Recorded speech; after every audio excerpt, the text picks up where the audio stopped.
आज का क्वेश्चन ये है, सोलेनॉइड के अंदर मैग्नेटिक फील्ड कैसी होती है जब उसमें करंट फ्लो हो रहा है। हम इसको इंट्यूशन से भी समझेंगे और फॉर्मूला से भी। Let's use a simple diagram to make the relationship easier to see. पहले पिक्चर क्लियर करते हैं। सोलेनॉइड बेसिकली बहुत सारी सर्कुलर कॉइल्स का लॉन्ग टाइटली वाउंड स्प्रिंग जैसा अरेंजमेंट होता है। जब करंट हर टर्न में सेम डायरेक्शन में फ्लो करता है तो हर लूप अपना मैग्नेटिक फील्ड बनाता है और इनसाइड रीजन में ये फील्ड्स एड अप हो जाती हैं। अब लॉन्ग बोलने का रीजन इम्पोर्टेंट है। अगर सोलेनॉइड का लेंथ उसके रेडियस से काफी ज्यादा हो तो मिडिल पार्ट में एज इफेक्ट्स ऑलमोस्ट वैनिश हो जाते हैं। इसलिए सेंटर रीजन के अंदर फील्ड ऑलमोस्ट यूनिफॉर्म होती है और सोलेनॉइड के बाहर फील्ड ऑलमोस्ट जीरो के क्लोज होती है, बिकॉज बाहर की तरफ डिफरेंट टर्न्स का इफेक्ट काफी कैंसिल हो जाता है। अब इसको क्वांटिटेटिवली निकालने के लिए हम एम्पियर्स लॉ यूज करते हैं। आइडिया सिंपल है, एक ऐसा क्लोज्ड लूप चूज करो जहां मैग्नेटिक फील्ड का डायरेक्शन लूप के साथ नाइसली अलाइन हो, ताकि कैलकुलेशन इजी हो और बाकी पार्ट्स पे कंट्रीब्यूशन नेग्लिजिबल हो। यही लॉ हमें फील्ड को एनक्लोज्ड करंट से कनेक्ट करके देता है। हम एक रेक्टेंगुलर एम्पियरन लूप सोचते हैं। उसका एक लॉन्ग साइड सोलेनॉइड के अंदर एक्सिस के अलोंग होता है, जहां फील्ड स्ट्रॉन्ग और ऑलमोस्ट कांस्टेंट होती है। जो साइड बाहर होता है वहां फील्ड बहुत छोटी होती है, तो उसका कंट्रीब्यूशन इग्नोर कर सकते हैं।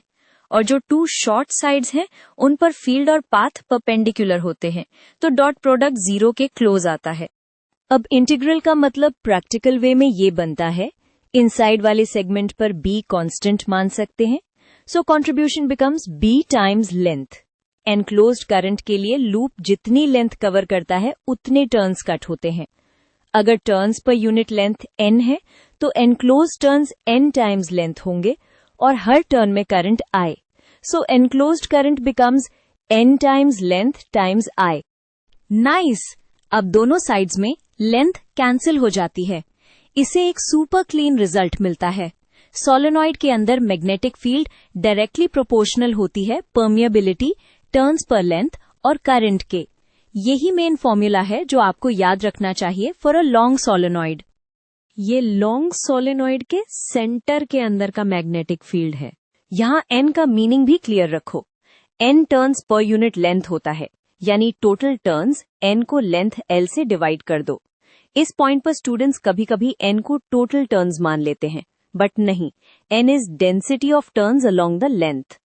n टर्न्स की डेंसिटी है, टोटल टर्न्स नहीं। डायरेक्शन कैसे मिलेगी? Right hand grip rule use करो। अपनी राइट हैंड फिंगर्स को करंट के डायरेक्शन में कॉइल के अराउंड कर्ल करो तो थंब सोलेनॉइड के अंदर मैग्नेटिक फील्ड की डायरेक्शन दिखाता है।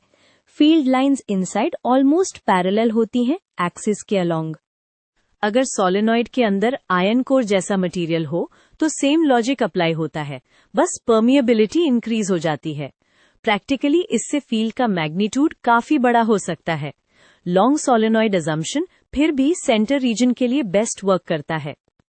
लास्ट चेक, रिजल्ट कब वैलिड है? जब सोलेनॉइड लॉन्ग हो, वाइंडिंग्स टाइट हों और हम मिडिल रीजन में फील्ड देख रहे हों। एंड्स के पास फील्ड यूनिफॉर्म नहीं रहती, वहां फ्रिंजिंग होती है, बट सेंटर के अंदर बी ऑलमोस्ट कांस्टेंट, स्ट्रांग और प्रिडिक्टेबल होती है। That's the big tech away.